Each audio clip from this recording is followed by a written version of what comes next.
ہریانہ کے کرنال علاقے میں آج اس وقت بوال ہو گیا جب کسانوں نے ہریانہ کے وزیر اعلیٰ منوہر لال کھٹر کو کالے جھنڈے دکھائے، گو بیک کے نعرے لگائے اور زرعی قانون کو، کرشی قانون کو ملک دشمن قرار دیا۔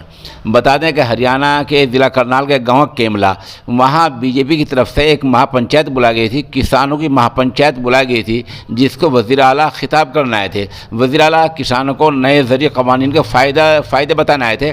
اس سے پہلے ہی وہاں سینکڑوں کسان پہنچ گئے اور وزیر اعلیٰ کو کالے جھنڈے دکھائے۔ پولیس نے جو ناکے بندی کر رکھی تھی راستے میں، ان سب کسانوں نے ہٹا دیا، کسانوں نے توڑ دیا اور کسان کھیتوں کے راستے سے پہنچ گئے۔ جب معاملہ زیادہ ہنگامہ ہوا اور زیادہ بات بڑھی تو پولیس نے کسانوں کو روکنے کے لیے لاٹھی چارج کیا اور آنسو گیس کے گولے داغے، اور اب کہا جا رہا ہے کہ وزیر اعلیٰ کو کسانوں کے آنسو پوچھنے چاہیے تھے، نہ کہ ان پر آنسو گیس کے گولے داغ دیے گئے۔